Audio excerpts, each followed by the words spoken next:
Okay, this is the pelvic harness that we're going to be using. We're going to be using it to challenge gait imbalances, posterior sling, anterior sling imbalances, adductors, all kinds of things. So obviously that list is really long, so we're not going to do every single one of them. I'm going to give you some demonstrations that should get your creativity going.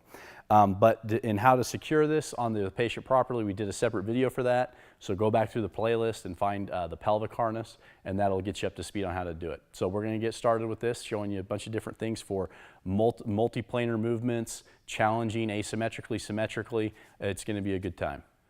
Okay, we're continuing with our fall prevention topic. We're focused on some of the research that's out with slumped postures, forward head posture, increasing the risk of falling in the elderly. One of those things that we also tend to see is a lot of pelvic imbalances while they're walking. Some carry way too much anterior tilt, some too much posterior tilt. So we need to strengthen those lower core muscles to help balance out that pelvis area. So this is a great application here. Shows the versatility of the performance station. You can still do this with a spine setup, but the performance station just gives you so much more quick release and variability and things. So go ahead and step back for me just a little bit. So what we're doing right now is with the resistance that's pulling on it right now, it's actually increasing that anterior tilt of the pelvis.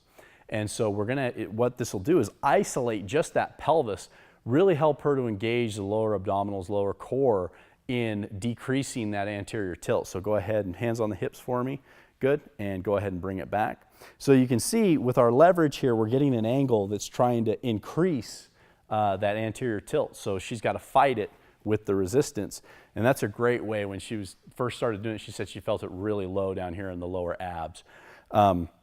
Some other things you can do to really help out with this is as she comes back, you can tell the client or patient to kind of engage the glutes a little bit, kind of dig those heels into the ground a little bit, engage the core and those glutes, bring it back and get a good contraction that way. Now, again, like some of these other things, you can challenge this and move through multiple planes. So go ahead and take 2 steps to the right. There you go, right there. Now give me a tilt, good. Back to the middle, a tilt, good. All the way to the left, a tilt. Good. Come to the center. Take 1 step back for me. Good. And now do a lunge.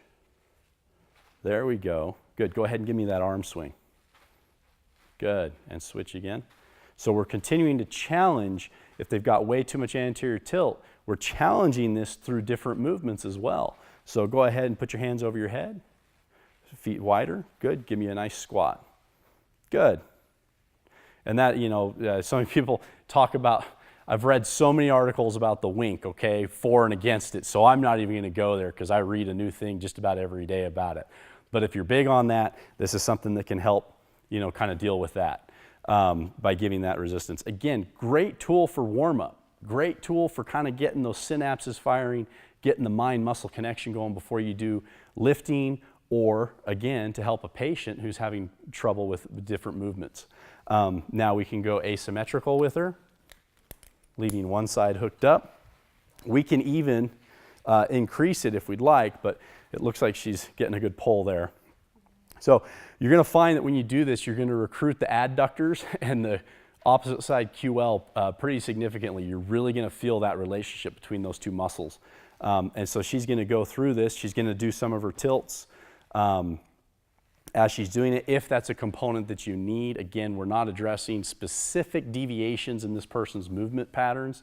I'm showing you the examples of these things, taking you through things that are isometric in nature, eccentric and concentric, and multiplanar.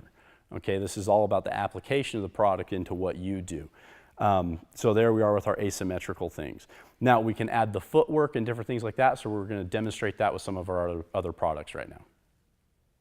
Okay, we're going to be using the pelvic harness while we're doing some stair climbing. Again, challenging balance, challenging pelvic tilts. Obviously, you can turn them around and challenge them the other direction if they have too much tilt in the other direction.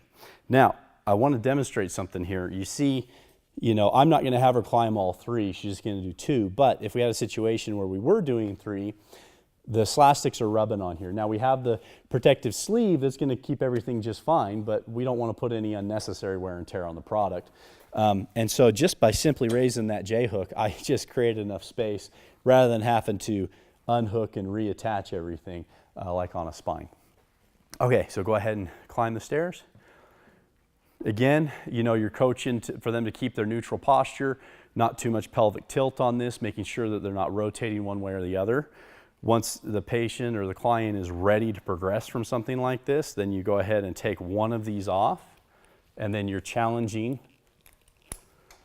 the pelvis with rotation. So if they have a gait issue when they're walking and they're rotating the pelvis to one side, you can, challenge that accordingly, challenging the systems that you need to challenge through your movement screenings, your diagnosis that you've done. Once you actually put this on, you'll start to feel how this affects these different systems.